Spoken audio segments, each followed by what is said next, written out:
The girl was 7 years old, and she should not have been anywhere near the parking garage at St. Michael's Hospital that Tuesday afternoon. Her name was Chloe Tran. She had her grandmother's eyes, dark and watchful, and the kind of stillness that made adults uneasy, the kind that comes not from shyness, but from paying attention to things other people have already stopped noticing. She was sitting on the concrete barrier at the edge of level 2, waiting. Her grandmother, Linge Tran, was somewhere up on the 4th floor, in a room with a window that faced the wrong way, recovering from her second hip surgery in 8 months. Chloe's mother had gone to speak with the discharge coordinator. She had told Chloe to stay put, to not wander, and to not talk to strangers. Chloe had agreed to all three. She was doing reasonably well on the first two. The man she had been watching for the past 11 minutes was not someone she knew. He was crouched low beside a dark green sedan near the far wall, a nice car, she thought, the kind with a hood ornament and clean tires. The man was wearing coveralls the color of old cement, and he had a duffel bag open beside him on the ground. He was working quickly, the way people work when they do not want to be seen, pressing something flat and rectangular against the underside of the car with one hand and reaching back into the bag with the other. Chloe watched. She noticed the tattoo first, a jagged lightning bolt that started just below his left ear and disappeared into the collar of his coveralls. She noticed that his cap said nothing on it, no logo, just plain black. She noticed that he kept looking toward the elevator, not the stairwell, which meant he was watching for someone who had come up from the lobby. She also noticed, because she had watched enough of her grandmother's crime dramas to know what certain things looked like, that what he was attaching to the underside of that car did not look like anything a mechanic would attach. It was small and rectangular and wrapped in something dark, and there were wires. She sat with that knowledge for a moment. Then, she picked up her backpack, slid off the barrier, and went to find the car's owner. Richard Calloway had been a partner at Calloway Whitmore LLP for 22 years, and in that time he had won cases that other lawyers had quietly called unwinnable.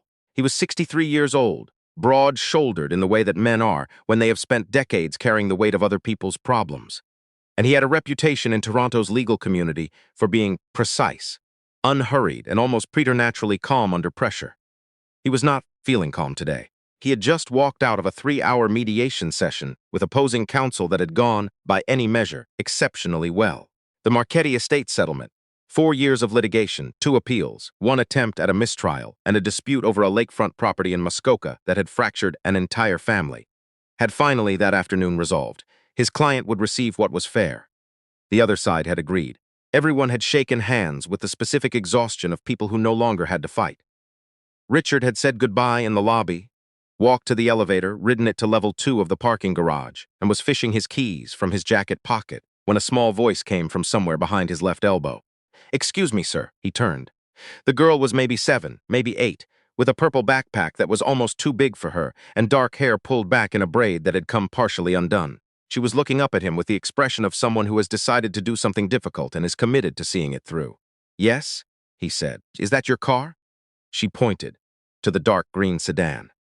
"The one with the M on the hood?" "It is," he said, and he looked at it, and then back at her. "Are you lost? Where are your parents?" "My mom's upstairs," she said. "I'm not lost. I need to tell you something about your car." Richard crouched down slightly the way he did in courtrooms when he wanted to meet someone at eye level. "What about my car?" "There's a man," she said. "He was under it. He put something under it. I don't think he was a mechanic." Richard went very still. In 22 years of law, he had developed an instinct for the moment when a case changed, when a piece of evidence landed that shifted everything, when a witness said something that could not be unsaid. His body registered it before his mind caught up. A kind of stillness, a sharpening. He felt it now. "Where did he go?" Richard asked. His voice was careful even. "Elevator," the girl said. "He went down. He had a black bag, the kind that zips on 3 sides. What did he look like?" And then she told him. She told him with the unnerving precision of a child who had decided that details mattered. She told him about the lightning bolt tattoo on the left side of the neck. She told him about the plain black cap and the gray coveralls and the work boots that had a yellow stripe across the toe. She told him the man had been on his phone before he crouched down, and she had heard him say, "It's done." 20 minutes before he hung up. Richard stood up slowly. He did not touch the car. He called 911. The officer who arrived first was Constable Priya Mehta, and she had been on the job long enough to know the difference between a false alarm and the particular quality of quiet that settles over a person who has just understood that something very serious has happened. Richard Calloway had that quality. He was standing 6 meters from his car with his phone in his hand and a composure that she found both reassuring and faintly unnerving. The girl was standing beside him. "She's the one who saw it," Richard said. Priya crouched down. "What's your name?" Chloe, I need to ask you some questions, okay? You're not in any trouble. You did the right thing coming to find this gentleman." Chloe nodded. She told the story again, the same way she told it the first time, without elaboration and without omission. The tattoo. The bag, the rectangular thing with wires, the phone call. 20 minutes. The emergency task force arrived 14 minutes later. They cordoned off level 2 and the 2 levels below it. They brought in the robot first, then the techs in full gear. Richard stood at the barrier with Priya, who had stayed, and Chloe, who had not been able to reach her mother by phone, and so had remained where she was told to remain, which was here, near this constable and this man in the good suit who had given her his water bottle without being asked. When the lead technician came back, he spoke quietly to Priya and then to Richard. "There was a device," he said, "under the rear chassis, rear driver's side. It's been rendered safe. We're going to need a full statement, Mr. Calloway." Richard looked at his car for a long moment. Then he looked at Chloe. "I know," he said. He did not say it to the technician. The investigation moved quickly once it began, because Richard Calloway, it turned out, had not acquired enemies carelessly. He knew the shape of who might want him dead, and he had the kind of mind that organized information into usable patterns even under duress. He sat with the detectives for 3 hours that evening and gave them everything he had. Names, timelines, the specific clause in the Marchetti settlement that one party had fought hardest to change, the name of the property management firm connected to the opposing side's primary financial interest. He gave them the name of his junior associate, Derek Shin, who had been the only other person in his office who knew the location of his parking space, the make and model of his car, and the scheduled time of the mediation's conclusion. He gave it without drama. He gave it the way he gave everything, precisely and without flinching. Derek Shin was brought in for questioning that night.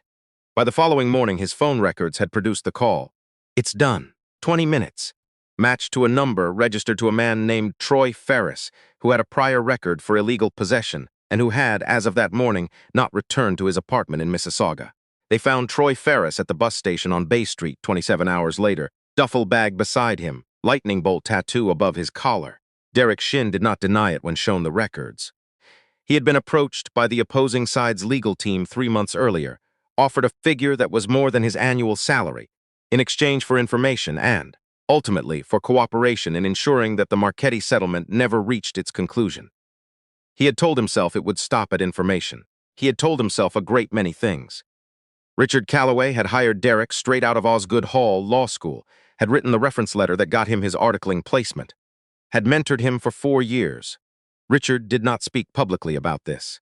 He answered the detective's questions and then went home, and what he sat with that night in his house in Rosedale, alone, he kept to himself. In the days that followed, Richard thought often about what the technician had said, that the device had been set for a delayed trigger, remote activated, timed for the moment the car reached the street. 7 minutes from level 2 of St. Michael's Hospital parking garage to the exit onto Bond Street. He thought about what Chloe had heard. 20 minutes. He thought about the fact that she had been sitting on a concrete barrier, bored and patient and watchful, precisely because she was a child who was used to waiting. He thought about the moment he had appeared at his elbow and said, "Excuse me, sir." He asked Priya Mehta, who stayed in contact after the case, how to reach the family. Priya told him that Chloe's grandmother, Lynch Tran, had been discharged 2 days after the incident and was recovering at home, and that the family rented a 2-bedroom apartment in Scarborough, and that Chloe's mother, Mai Tran, was a personal support worker who did double shifts 3 days a week to cover the rent and the cost of Lin H medications. Richard asked Priya if she thought a visit would be appropriate. Priya said she thought it might be the most appropriate thing he could do. He called first.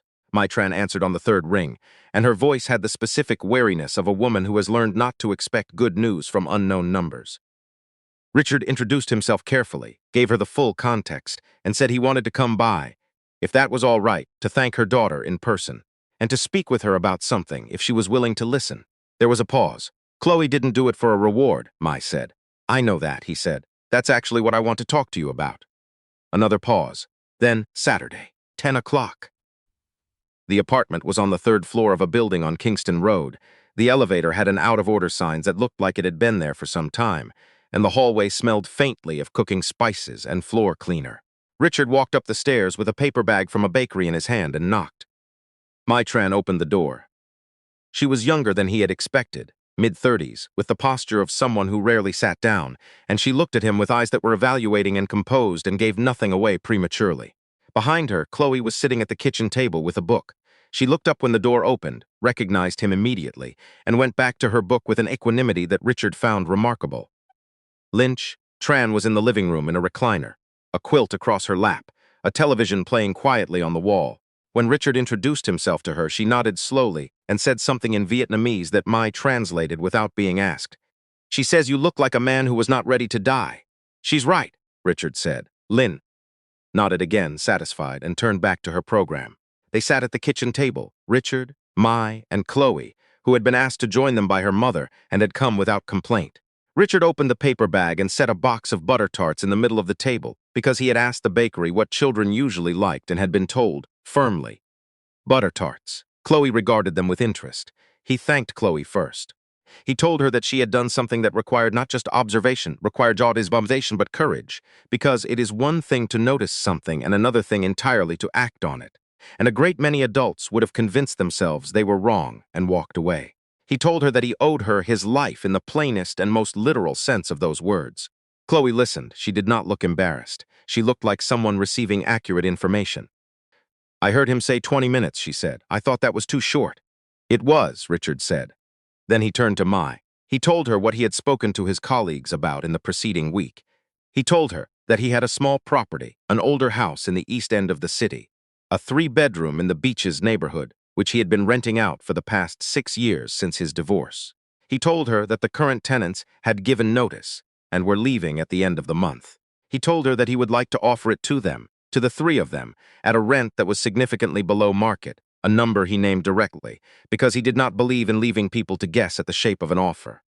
Mai looked at him for a long moment. "Mr. Calloway," she said. "Why?" It was, he thought, the right question.